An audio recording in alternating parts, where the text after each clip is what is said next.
Hey up, it's that old Yorkshire Geek here. I'm a bit early, so I thought I'd just stick a video or two on just while it's time to do something. I did a video today. Actually, I haven't put it in my thingy. Hang on, where are we? Of me doing a sketch, and I wasn't very happy with it, but I'll put, you know what? I'll put it on anyway. Right. Yep.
That went a bit wrong, didn't it? Hang on, where's my webcam gone? Oh, it's all kicking off, all going wrong. Hey up, it's that old Yorkshire Geek here. Again, that was just a video of me doing a drawing earlier on, and I wasn't happy with the drawing. but I'd recorded me drawing it. So I thought, what the heck, I'll stick it online. It's supposed to be Jessica Biel, the actress, but, you know, I didn't get the likeness right, I didn't get the proportions right, and it were all a bit rubbish. But it was a quick drawing, it only took me like about 50 minutes to do, and I sped it up. But anyway, right, so today, by the way, happy St George's Day, if you celebrate St George's Day, the patron saint of England. Although technically, it wasn't English, was it, but whatever. So, you know, happy St George's Day, and happy birthday to my nephew, who was born on St George's Day, and also shares my name. He's also called that old Yorkshire Geek, obviously. What else? And by the way, technically, I learned today, technically it's not St George's Day today, because it's fallen in Easter week, so any celebrations that the church might have planned will happen on Tuesday, I think, or is it Monday or Tuesday? Anyway, after the weekend. So there you go. A bit of triv for you there, bit of triv. Let's get rid of some stuff off here now. Right, anyway, as I promised in the thumbnail and the title, Random Geek News. Rather than go hunting for news, but I've actually found a bit of news I'm going to talk about first. I just thought we'd just go into Google News and just look for any like geeky news that might be of interest. So, right, off we go. But first off, I had some Stranger Things news. But I think the window capture's gone a bit dual-ally, so I'm going to have to redo it. Yes, see, it has. See, hang on. Why is it doing that? Why it's gone on to a different thing for some bizarre reason, and I don't know why. It's gone on to a different window, so I'll have to close one of the windows and see if it sorts it out. Hey, problems, eh? Problems. See, it's not doing it now. Why is it not finding my window? I tell you what, I shall delete that then. Look at her, delete that, and I'll do a new one. There's always something, isn't there? What am I looking for? Window capture. There we go. You know, you're learning about Streamlabs here. So I've got to add source. And then I've got to find the window I'm looking for. There we go. And up it pops. Just like magic. And I've got to faff about, haven't I? So you can see me. There we go. Hang on. Move it over a bit. You've got to be able to read the bloody text, haven't you? I mean, come on. There you go. I'm lurking there in the background somewhere. There. Right. So, as you saw from that headline, I'll make myself small, by the way. I'll make myself titchy. So there. There we go. See that? Stranger Things 4. Also, I don't know what also means. Also a very expensive thing. Oh, are you? As Netflix spends $30 million per episode. Wow. By comparison, I think like Game of Thrones I think the most expensive episode of that might have been about $15 million, which I think was the Battle of the Bastards episode. I think that was about $15 million. Maybe they were more expensive in Season 8, I don't know, because Season 8 was shite.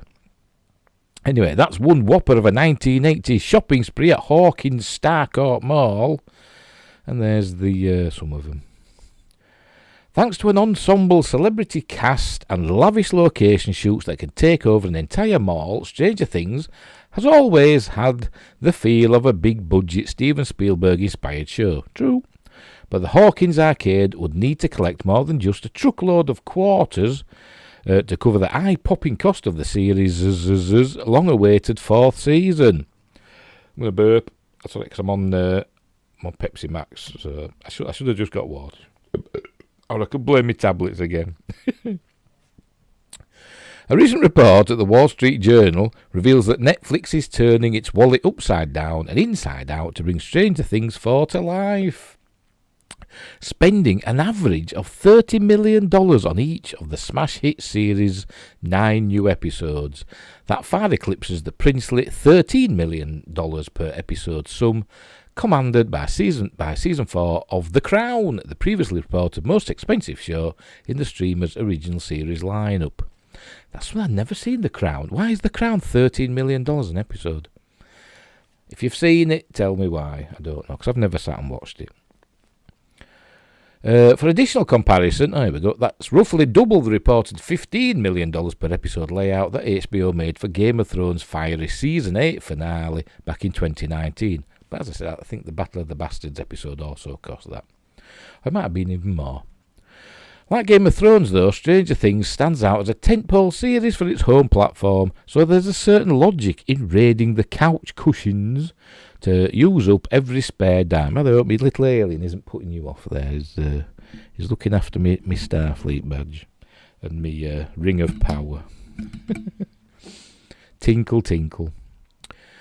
The Stranger Things 3 season finale roped in a whopping 64 million viewers in its first 4 weeks on Netflix. That's in 4 weeks, according to numbers reported by Deadline.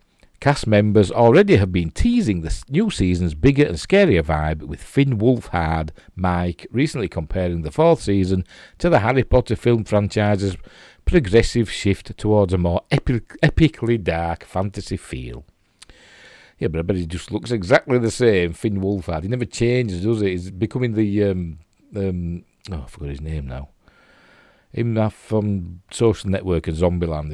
It's the same in everything he appears in. What's his name now? Eisenberg. Jesse Eisenberg, him. It's the same in everything. I forgot what I want now. Oh, and executive producer Sean Levy left no doubt last year about Stranger Things 4's Go for Broke story goals. We chose season 4. Why W-E? What were there originally? Apart from, the E. Maybe it were mid-sentence and it were a little W, and they decided to just confuse the matter by just putting a big W, a capital W, in square brackets. We chose season 4 to be by far, and I mean by far, the most ambitious of the seasons, he revealed. The big budget feel, not to mention the creepier horror-infused tone, is definitely baked into the new Stranger Things 4 trailer that Netflix unveiled earlier this month. By the way, Sean, I thought they were the Duffer Brothers. Have they moved on now to do other things? I don't know. I forgot what I want now. Backdropped by a tense, appropriately 1980s remix of Journey's Separate Ways Worlds Apart, it's a moody pastiche of high-stakes dimensional sleuthing that features plenty of explosions, creature effects, and a nerve-wracking plane crash, not to mention an overall teen horror tone that feels right at home, alongside the vintage Spielberg adventure movies that helped inspire series creators, the Duffer Brothers. Oh, I just mentioned them, didn't I? The news of Netflix's big Stranger Things spend comes amid a turbulent moment for the streamer, as the company's stock fell this week on word of a shortfall in projected new subscription numbers. It's probably safe to say, though, that a flagship series like Stranger Things, already announced to end with its 5th season, isn't the place to start pinching pennies. Set to arrive in 2 volume instalments this summer, watch for the debut Season 4 Volume 1 batch, the pricey Stranger Things episodes, to arrive beginning May 27th, followed by the July debut of Volume 2. That's it. It's going on about something else there. So there you go, $30 million per episode. It better be good. It better be brimming with cool stuff. It better be. For that money, because it's our money, don't forget, subscribers to Netflix. It's our money. Right, so there you go, so that's that one. Right, I'll get rid of that. So here we are, sci-fi news on Google. Let's just scroll down and see what we can see. I'll just pick something, it won't be like random, but anything that catches my eye. Diddly-dee-dee. I'm not interested in Sissy Spacek and J.K. Simmons' Night Sky series. It's on Amazon Prime, and I've got Amazon Prime, and I've seen it, and I thought, you know what, I don't want to watch it. Same with that Josh Brolin one. I forgot to call it, the Outer Space, Outer Ranch. I don't know, whatever. I saw the trailer and I thought, nah, it's not for me. Right. Anyway, so. There's not much going on here, is there? Nothing that's catching my eye. We did that a while ago, how love of sci-fi drives Elon Musk. We saw about, I did a thing in one of my other news things about how science fiction has inspired these billionaires like Elon Musk and Jeff Bezos and all these, you know, to do these amazing things they're doing with space travel and all that. So I'm guessing that's a riff on that. 21 sci-fi movies that were brutally bad. Oh, only 21. I'm sure there's more than that. We won't look, as that's just a list, isn't it? There's nothing here that's attracting me. That would this is from 2 weeks ago. Oh, that is. Sci-fi Scarborough. That's in Yorkshire. I didn't go because I haven't been to a convention for a while. For reasons, well, there wasn't any, was there, because of COVID, but I mean, before that. Anyway. We're not doing well here. There's nothing that's catching my eye. So, you know what? Instead of sci-fi news, I'm going to burp again. Pardon me. Oh, I'm disgusting. We'll go to Star Trek news. See if that does anything. Is it in... no, is it? No. Right, hang on then. Oh, it's sort by relevance. Want to sort by date, don't we? Right, so we'll go back to sci-fi news. I didn't realise I had it changed. Oh. Right, we're sorted by date now. There we go. Oh, The Outer Range, that's what we're talking about. Combines westerns and sci-fi. Trailer didn't impress me. 2000 AD sci-fi special gets musical in Rebellion. I don't understand what that means. Oh, I can yawn. Man Who Fell to Earth. I bet that's crap. I'm sorry, I just bet it is. But then again, I've got to be honest, I wasn't keen on the David Bowie original. I won't. But I was very young when I saw it, and I probably just didn't get it. So there's still nothing here, is it? It's all this Night Sky stuff with Sissy Spacek and J.K. Simmons. It might be really good, but it hasn't blown my skirt up. 5 cancelled sci-fi shows that got a second chance. Let's have a look at that, eh? What is this? You know what, I hate this. You know that new thing that you got to like accept cookies and everything. And right, so let's have a look. We won't bother reading all that. We'll just go to the list. Where's the list? Right, number 1, Firefly. Well, yeah, because that got Serenity, didn't it? And Disney Plus, it says here, is apparently in the process of rebooting Firefly, though there's been no news in a while, because it's probably not going to happen. Go away. Farscape. That's something I never got into. I tried watching it. People rave about Farscape. And I've tried to get into it more than once, but there's just something about it that just puts me off. I don't know if it's the puppets that are just a bit Muppet-like. I know it's Jim Henson that were behind them, but there's just something about it that just put me off. But I should like it because I'm a Stargate fan, and Ben Browder and Claudia Black joined Stargate SG-1, didn't they? Yeah, so what happened with this? Why did that get a second chance? It was cancelled after 4 seasons. Oh, and then got the Peacekeeper Wars, a 2-part 3-hour special. But I wouldn't know because I've not seen it. Star Wars: The Clone Wars. Well, that started off, yeah, with Genndy, or was it Genndy? I don't know. Tartakovsky's 2D animation, didn't he? But then it got a theatrical premiere, didn't it? Because George Lucas apparently liked the first part that they did so much, he decided that they were going to release it theatrically, and it did rubbish. Apparently, it's the lowest grossing Star Wars theatrical release ever. Apparently, I don't know if that includes the Ewoks films, because I think they were released theatrically, outside of America, I think. But I don't know. So why did this get a second chance? Right. Oh, on Disney Plus, didn't it? Yeah, of course it did. It got cancelled, didn't it, after 6 seasons, then Disney Plus finished off a season or something, didn't they? Then did Star Wars Rebels, and then did season 7 or whatever, didn't they? Yeah. A short season. Sense8, never seen it. That's the J. Michael Straczynski's thing, isn't it? I've never seen it, so I don't know. And it's pleasingly LGBT positive. What does that mean, pleasingly? Don't know, because I've not seen it, so it could be the best thing since sliced bread, but I don't know. Futurama, yeah, that got cancelled and uncancelled, didn't it? But that's something I watched when it first started. I used to watch it a lot, and then I just kind of stopped watching it for some reason. I don't know why. Same with The Simpsons. The Simpsons was similar. I used to watch that religiously, and then just stopped watching it. And I don't know why. Maybe just life got in the way. Is that it? Oh, wow, that's it. It was just 5, wasn't it? So there you go. Yeah, fascinating, eh? Fascinating. I'll copy the link and I'll put the links in the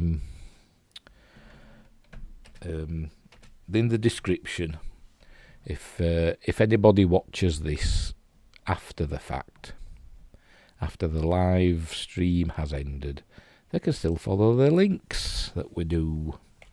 So I'm just doing that now because I'm so professional. Right, so we'll go back and see if we can find anything else. Oh, go away, space.com. Oh, keep going, that's it. Right. Best sci-fi movies to watch on Netflix. I don't know, is that American Netflix or British Netflix? Probably American. Got different stuff on ours, apparently. In the UK.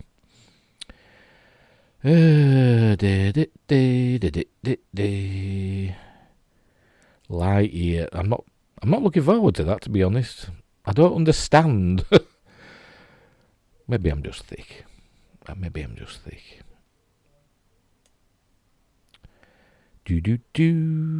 Musk wants Netflix to make more sci-fi content. I'm sure he does. No, there's nothing there, is there? There's nothing that's catching me out. We're on like 4 days ago now. Right, so that Foundation Season 2 release date. Oh, well, never mind. I watched Season 1 and, while it were okay, I'm not really bothered about watching Season 2, to be honest. Right, we'll do some Star Trek, eh? Let's have a look. Star Trek news. Strange New Worlds, 9 things to remember before Season 1. Number 1, it'll be crap. Number 2, it'll be crap. Number 3, you get the idea. I hope it surprises me. I hope it really surprises me. But I don't think it will. John Delancey was surprised he was called for Star Trek Picard's second season. Well, that's crap as well. Star Trek prodigies Kate Mulgrew almost turned down the show. See, of the Star Trek things that are on now, I've actually probably enjoyed Star Trek Prodigy more than any of the others. Even though it's probably the least Star Trek, it's not like Star Trek in the slightest, and it still annoys me. But there's something about the animation, maybe, I don't know, but it's quite appealing to me. But anyway, Star Trek Picard reveals new information about Vulcan's history with Earth, because it showed in the latest episode of Star Trek Picard, it shows this FBI agent who captures Picard and Guinan, goes in with a squad, a heavily armed squad, and arrests them, and then brings them to some dingy basement and starts questioning them, because he got CCTV footage of Picard beaming in to 10 Forward Avenue or Forward Avenue, whatever the hell it was called, where Guinan's bar is. Just happened to be on an avenue called Forward, and her bar was number 10, and this just happened to have a bar on deck 10 of the Enterprise D forward section. They know nothing about it. Anyway, whatever. What was I saying? Oh, right, this FBI agent were really into aliens because he encountered some Vulcans while he were out looking for his dog in the woods when he were a kid. I presume this were probably in about the 1980s. He was looking for his dog, and he stumbled across some Vulcans that were setting up some equipment or taking some samples or whatever. Obviously, the Vulcans, they didn't care about, being found by, humans. He thought they'd been in contact with the ship in orbit. He'd have thought they'd been scanning the area, and somebody would have said to him, a humanoid life form is approaching you, prepared to beam up.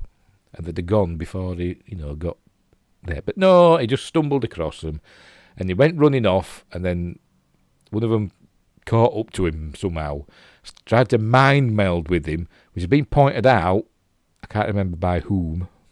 It might have been Bird of Prey 5. Good old Joe. It might be pointed out by him that at that time, the Vulcans, as a rule, not all of them, but as a rule,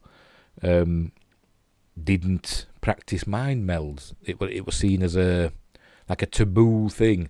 So if you were in like the Vulcan Science Academy, which these probably were because they were doing things on Earth, they'd have had, if they were the kind of Vulcan that did mind melds, they probably wouldn't have got a position there. Probably. But I say it's not impossible. It's not impossible for them to be doing mind melds, because there were another chap on Enterprise, a Vulcan chap that did do mind melds, and he were quite high up in the Vulcan hierarchy. So I suppose it's possible. But they didn't know that when they wrote this, they had no idea. I bet they didn't even look back at Enterprise and even thought about, did Vulcans do mind melds? And also, they get beamed out, and I have no idea if the Vulcans had beaming technology then, transporter technology. Maybe they did, I don't know, but I'm trying to think on Enterprise. Pardon me. Do we ever see the Vulcans using their transporter technology? I don't know, I can't remember. I don't recall seeing it. I think we see Klingons using transporter technology, and Earth had developed its own transporter technology, hadn't it? Because there was an episode about it, the creator of the transporter, an episode called Daedalus. And it was new technology for humans, and the Klingons I don't know how long they'd had it, but and obviously some other races, but we never saw the Vulcans with transporter technology. I mean, maybe they did have it, we just didn't see them use it, but whenever we saw them going places, they always went in shuttles, they always landed or whatever. I mean, First Contact, the ship lands, they don't beam down, do they? The Enterprise crew beamed down. The Enterprise E crew, didn't they? They beamed down in Star Trek First Contact, but the ship landed. The Vulcan ship landed. They didn't beam in. Anyway, Ethan Peck teases Spock's trials. Oh, it's going to be awful. Will Wheaton as post-Nemesis Wesley headcanon and a detailed Star Trek... Oh, give up. Just Lower Decks, I hate that. How William Shatner could return for the next Star Trek movie. Don't do it, Bill. Don't do it. It's not worth it. Come on, let's have something that I want to read. Anson Mount interviews Strange New Worlds. I mean, I like Anson Mount, but what have they done to his hair in the series? It's all over the place. And he was good in Star Trek Discovery as Captain Pike, but I saw the trailer for Star Trek Strange New Worlds, and it doesn't look good to me. It looks good, if you know what I mean. It looks pretty and the effects look great, well made, but I've got a feeling the scripts are going to be bab. Or, as my friend's son would say, abba. This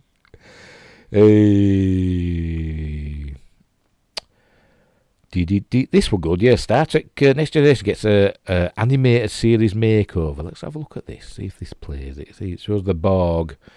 Oh, go away with ad blocking. it going to show it? Is it going to? There we go.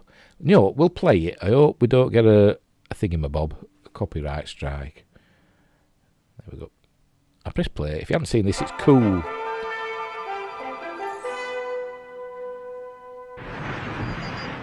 Direct hit, Deck 9. Damage report. Structural latching system integrity breached. Prepare to take us out of here, number 1. Fire up the engines, half impulse till we clear the nebula, then punch it up to warp 9. Ready phasers, load forward torpedo bays. Engage.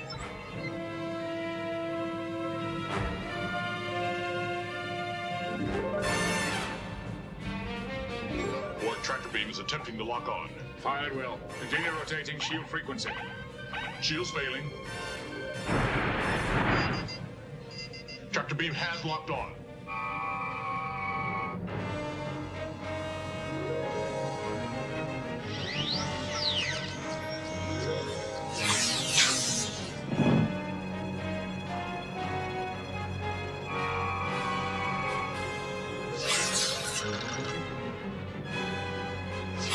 There's no use. They've already adapted to the new frequencies.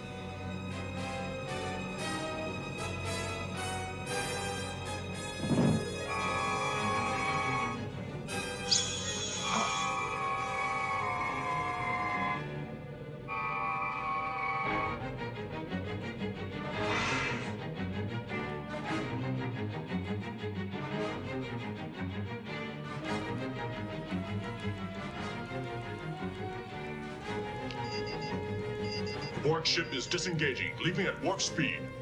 Maintain pursuit. Borg vessel has reached warp 9. 9.4, 9.6. Stay with them. Riker to O'Brien. Can you get a fix on the captain? Negative, sir. There's some kind of interference. I can't log in on a signal. Senior officers report to the bridge. Sir, the coordinates they have set, they are on a direct course to sector 001, the Terran system. Earth.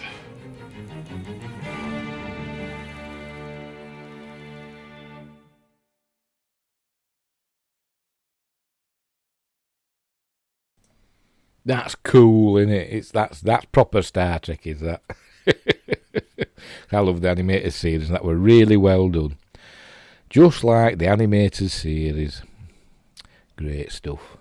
Really enjoyed that. Hope I don't get a copyright strike for that now. I hope. Hey, Rebecca Romaine believes Star Trek Strange New Worlds is for mums. Oh, for Christ's sake. Rebecca Romaine credits her mother for introducing her to Star Trek, and with Star Trek Strange New Worlds, she believes mums could introduce kids to the show. Yeah, very good. Star Trek stars are in luck. Whatever.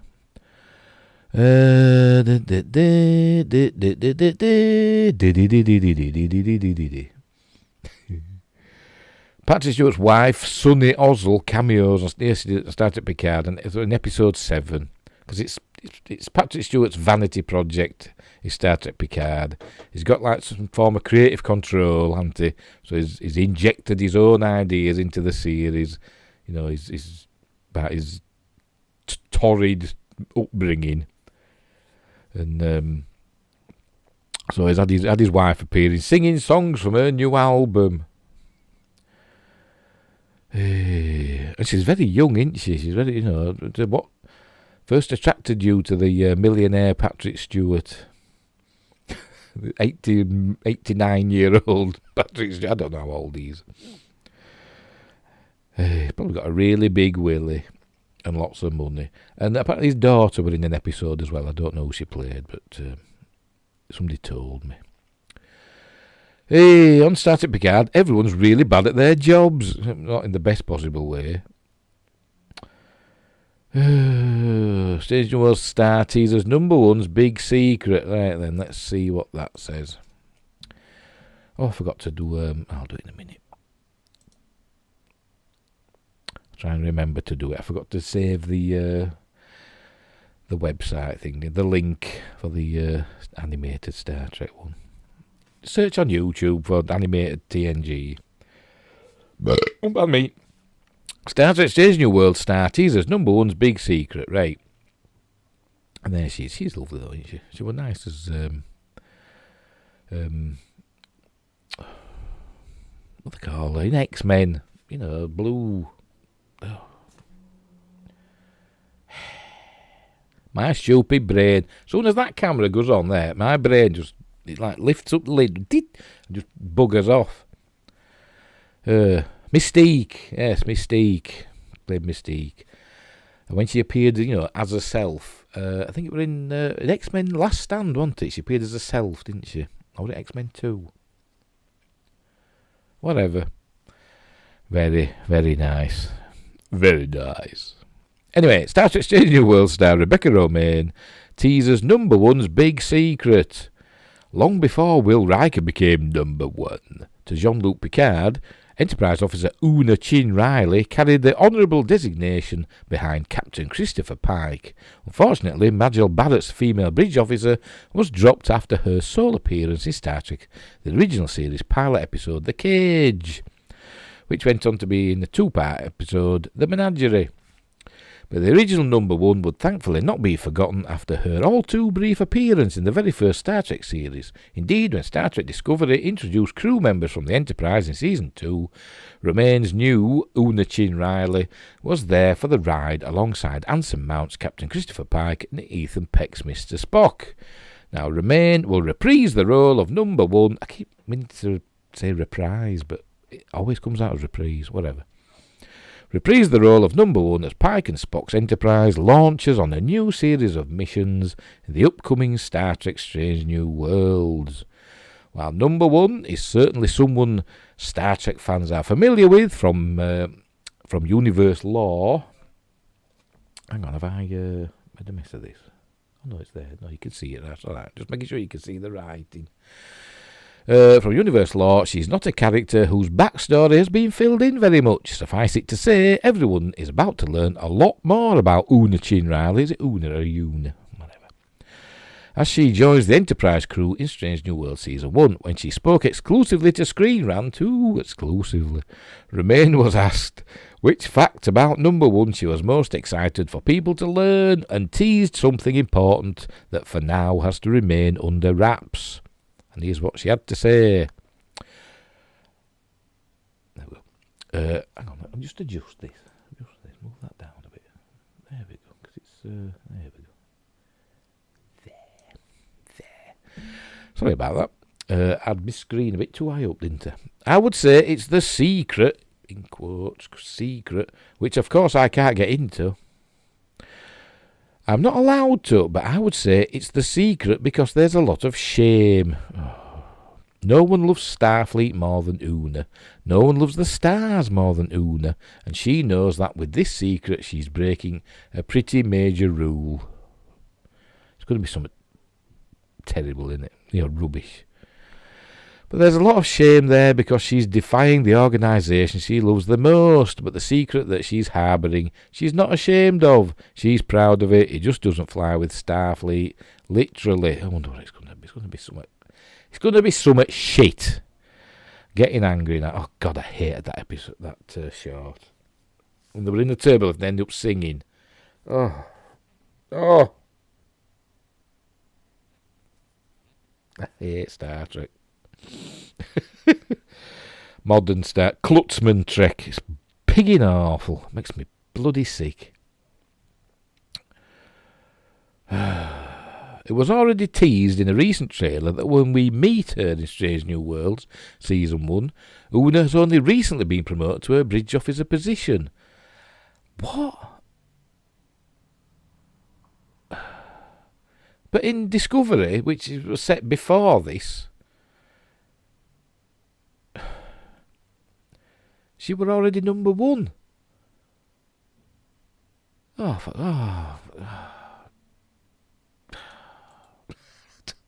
It makes no sense. They don't even know their own continuity. Sorry, I'm just. If you want to read this, I'm not going to read it, so I'm just going to get angry. So I'm just going to put the link in the.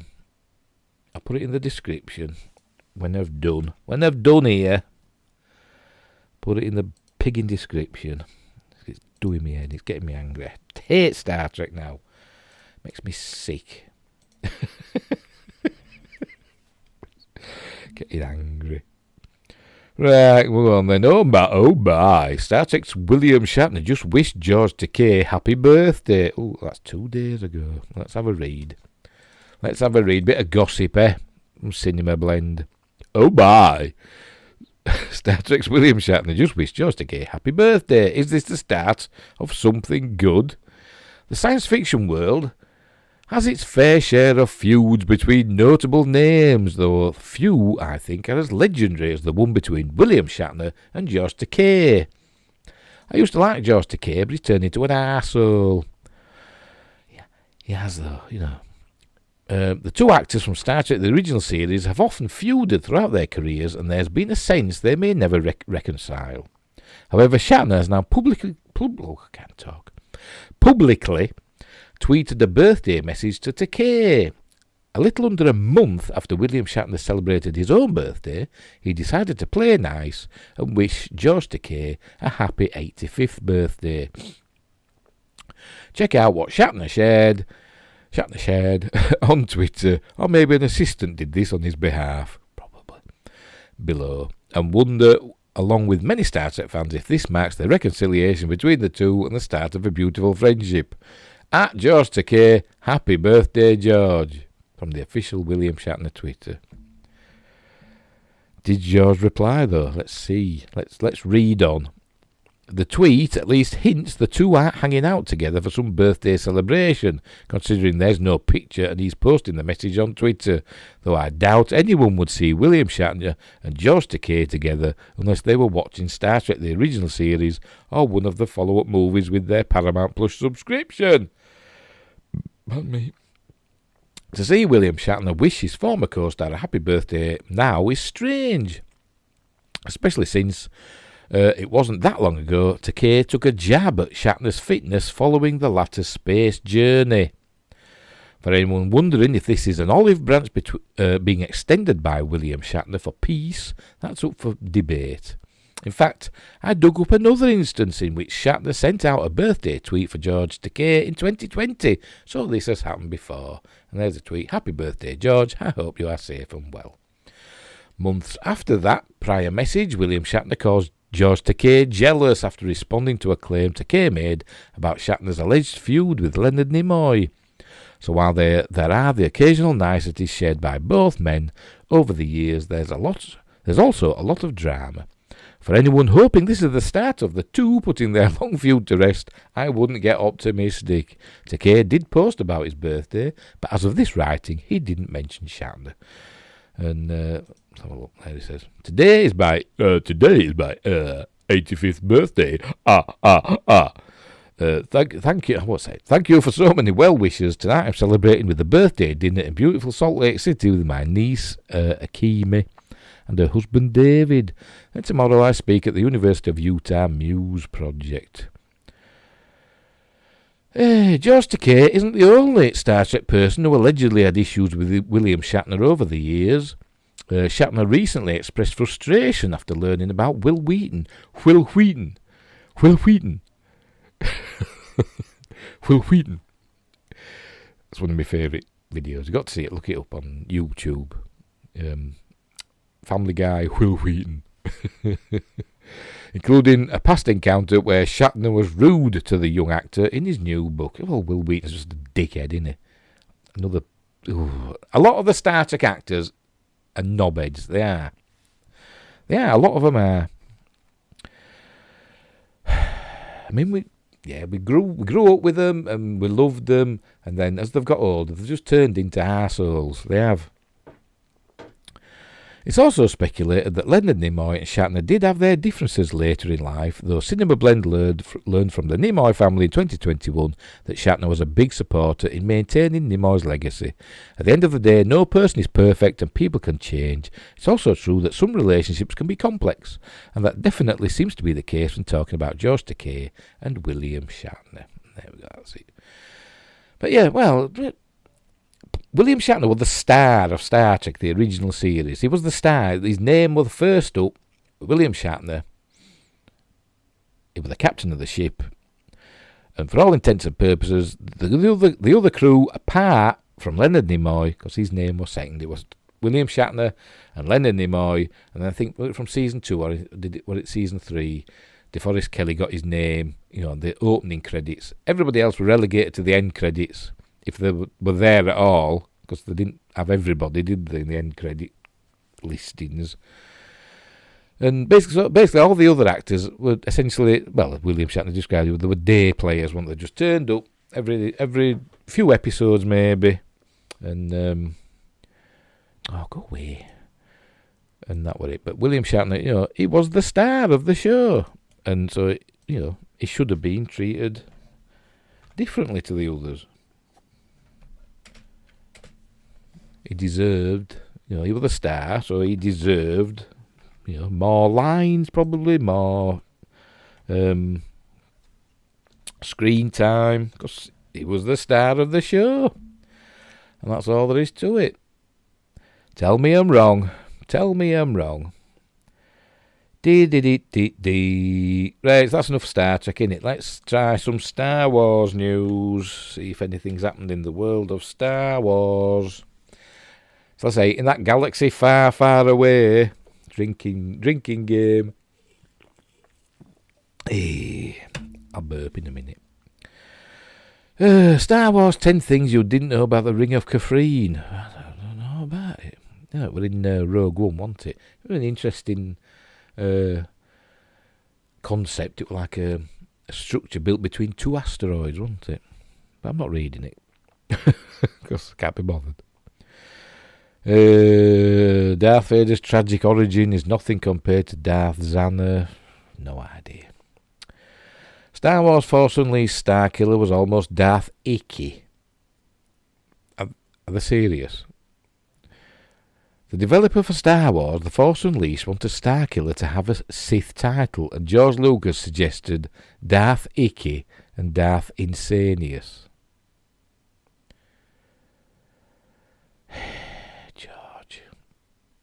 George, we love you. Were you kidding? Were you joking, having a bit of a laugh? You had to be, didn't you?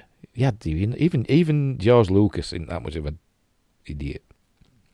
He is sometimes. Oh dear. Star Wars reveals Palpatine even used the dark side in the Jedi Temple. Whatever. Did he? Yeah, I'm sure he did. Used it all the time. Probably used it to make his coffee. Used the Force to stir his coffee, because I bet he had loads of sugar in his coffee. But I bet he had it black, but with loads of sugar.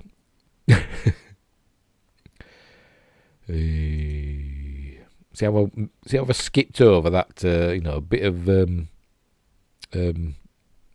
diversity. I'm going to read it. Natalie Holt becomes first woman composer for Star Wars live-action project with Obi-Wan Kenobi.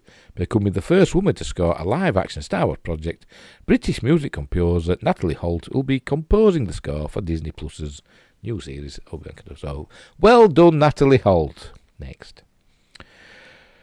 Star Wars The Mandalorian is getting its own manga. Cool.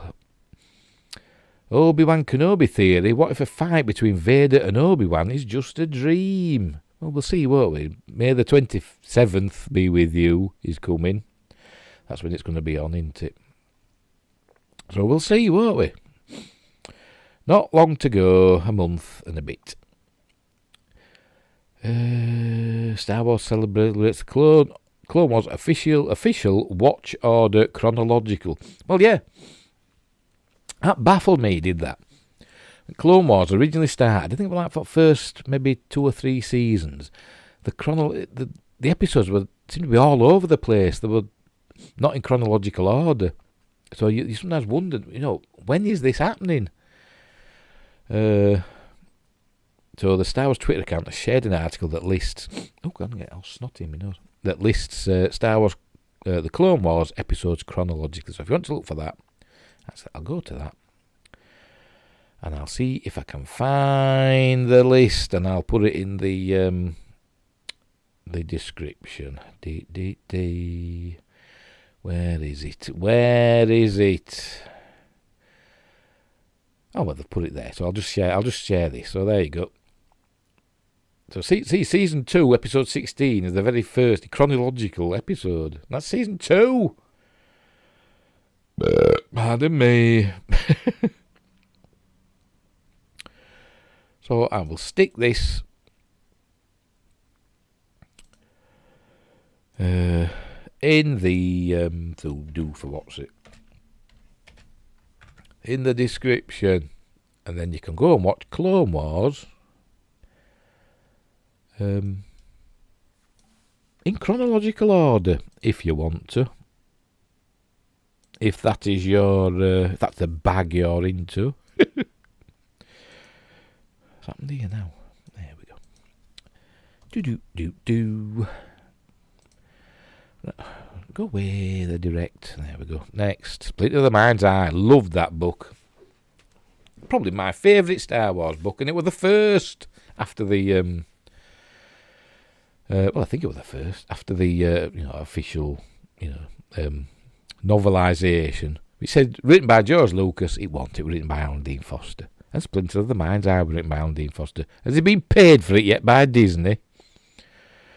But yeah, that were going to be the movie sequel. If Star Wars hadn't been the massive hit that it was, and they got a green light for a sequel, Splinter of the Mind's Eye would have probably been the sequel to Star Wars, because it'd have been cheaper than The Empire Strikes Back. I don't know how, so I don't think it'd be cheap to build a jungle planet, and the vehicle that they drive through the jungle in, that would have been cheap to make either. But anyway, and there were a few aliens on as well, weren't there? They were on Mimban, weren't they? Which we saw in Solo, a Star Wars story. We saw Mimban, which looked nothing like how it was described in Splinter of the Mind's Eye. Maybe the Empire buggered it up, because it was a jungly planet with these ancient ruins and stuff. And but what we saw in Solo didn't have many jungles, not that I could see. Star Wars 11 things only die-hard fans know about Endor. And I will always call it Endor. It's not the forest moon of Endor, as in it's a forest moon of the planet Endor. I've always called it it is Endor. It's the forest moon of Endor. Like, this is the blue planet of Earth. That's how it's just a description of it, isn't it? Of the desert planet of Tatooine. So it's the forest moon of Endor.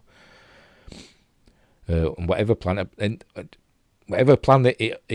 orbits, or used to orbit, because I read somewhere that it's a rogue moon that had lost its planet. Although in the beginning of Return of the Jedi, we do see some other planetary bodies in the background when the Star Destroyers are approaching the new Death Star.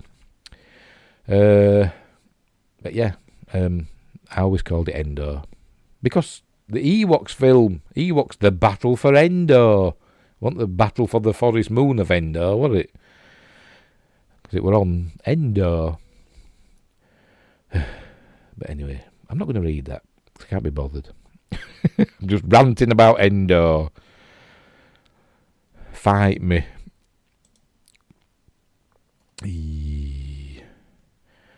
There's not going to be much, is the Star Wars Kenobi footage is imminent. I said we'll get probably a longer trailer soon. Have we had a trailer? I can't remember. Oh, yeah, we have, because we've seen the real star of the show is going to be the Inquisitor, aren't we? Reeve. She's going to be the star of the show. She is. Tell me I'm wrong.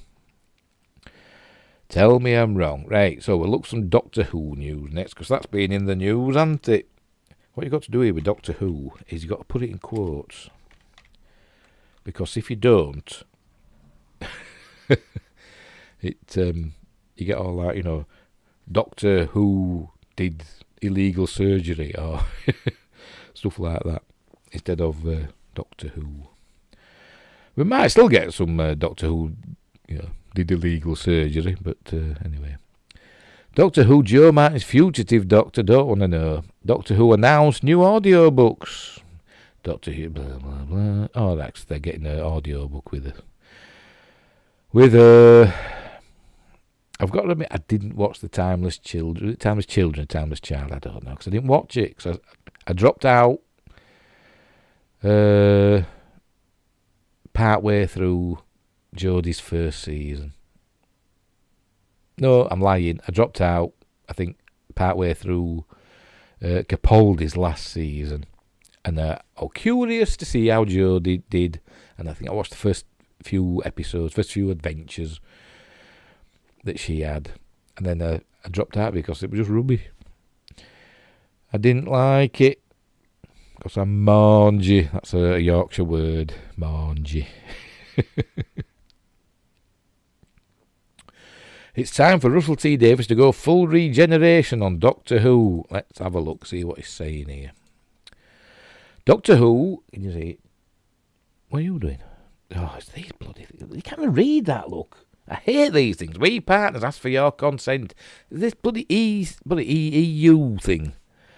You can't even read that. Look, I can't even read. Does that say allow or what? How do I get out of this? Because I can't read that. Right, continue to site. Look right, so you can't bloody read it. Come on then, continue to site. Sod off. Never mind. We're not going to find out then, are we? Because of the stupid interwebs. Let's have another go. Might not.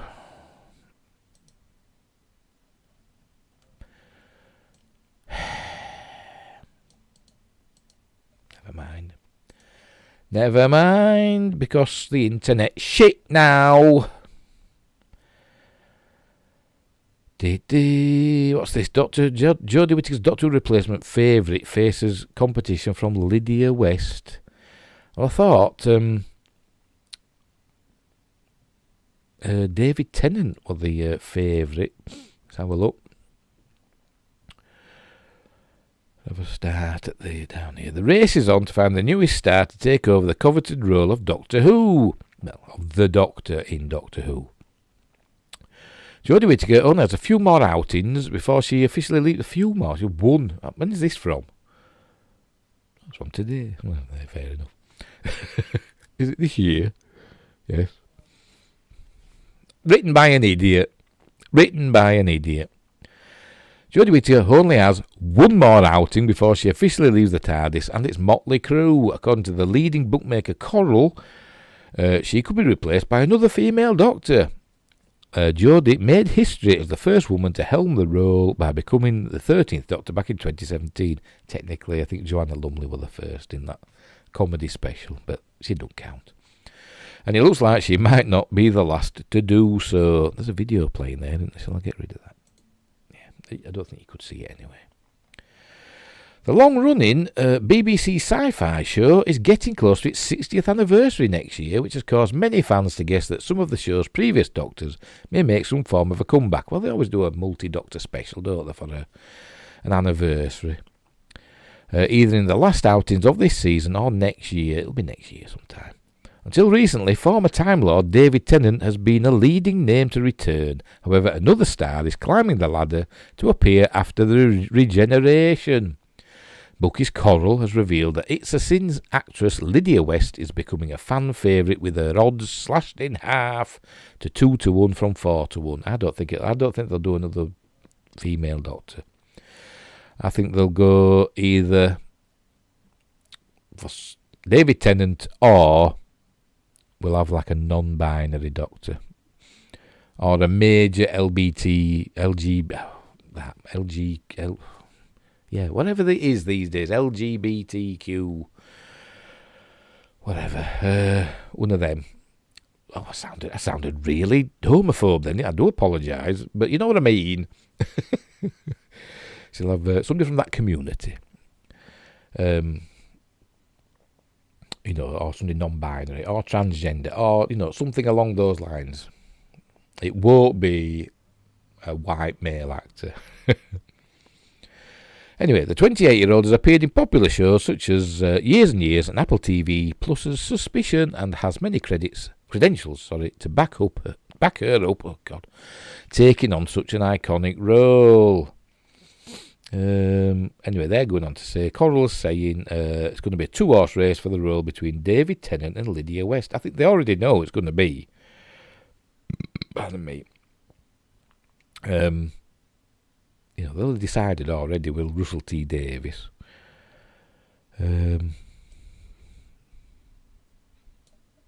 So we'll just have to see, won't we? Or it could be, is that the, I don't know, where is she? Is she in there? I don't know. Is that her there? I don't know. I'll put that in the links. Russell T. I'm talking about Jodie Whittaker's. Speaking of Jodie Whittaker, I was having a little chat with a friend today. What's going on? Was that they are proud to be helping? About this sort of stuff. And I was saying it's kind of sad for me as a Yorkshireman, because I'm a Yorkshireman in case you didn't know, but it's kind of sad that two of our favourite franchises have been actively, the stars of two favourite franchises are actively participating in the destruction of their, said franchises. We've got Patrick Stewart, who's from Murfield in Yorkshire, not far from where I live.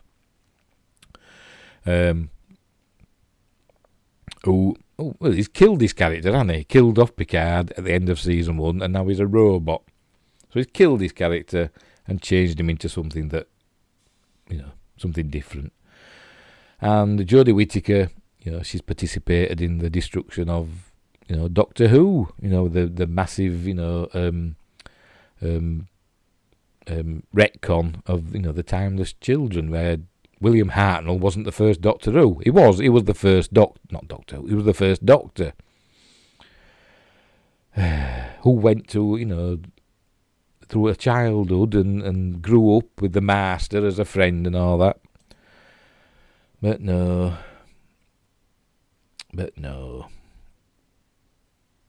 Because he did have a childhood, because it's been mentioned. I'm sure it's been mentioned that he was a child and he grew up. He didn't regenerate from a previous Doctor into William Hartnell. Have they ever mentioned that? Did they mention that in the Timeless Children? Nah, I doubt it. I don't know. I didn't watch it. 10 villains who should return for Russell T Davies' new series. I'm not really interested. Not really. We'll get the Daleks, probably, maybe. I don't know. Maybe not. I think he'll do new things, to be honest. I think he'll do new things. Doctor Who episode from 1975 saw Oxfordshire village taken over by androids. Isn't it?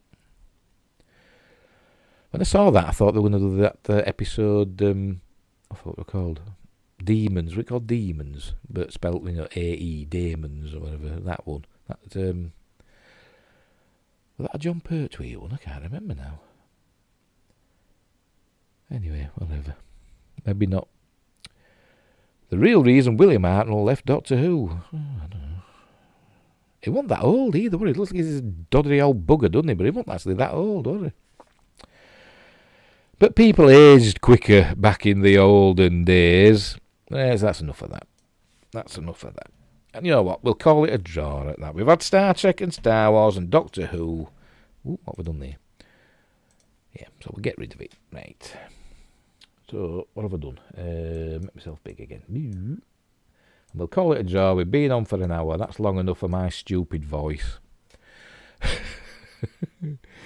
So, we'll leave it there. It was just an experiment in, rather than, me looking for things to talk about, we'd just do it together. We'd on an adventure. I'd just go through, and if anything caught my eye, I'd read it. And I did for a couple of them. Or I just waxed lyrical about my opinion. There was something I'm going to look up one time and I forgot what it was. Oh, never mind. I'm useless. I need a secretary to keep me on course. No, I don't. Right, so we'll leave it there in my black room. I'm living in a void, look. Oh, just put some stars behind me, shouldn't I? Like falling. I've got a green one. I've got a white one. But I thought black, Let's be dark. Because I've got a green, I thought I'll use a green screen. I could put anything I want behind me, but I think my computer's a bit crap. And I think if I tried to do like a green screen composite, I've got the software and stuff for it, but I think it'd slow my computer down and my voice would probably go all out of sync and it'd be a pain to get it sorted. But that's my problem, not thine. Right, so we'll leave it there. I don't know when I'll be on again. Maybe tomorrow. It depends what mood I'm in. I'm not going to do these every day now because, I just can't be bothered. Because I'm bone idle. So whenever I feel the need to do another show, it might be tomorrow, you never know. Or it might be the day after. But it'll be, soon. So until I return. Look after each other. And I'll see thee. Where's my mouse cursor? It's there. Don't you hate losing your mouse cursor? I mean, I've made it yellow. I mean, look. Oh, I can't see you now because I've taken my thing off. But I thought I'll change it a different colour so I can see it. I think I've talked about this before. And then I still lose it because I'm useless. Anyway, I'll see thee.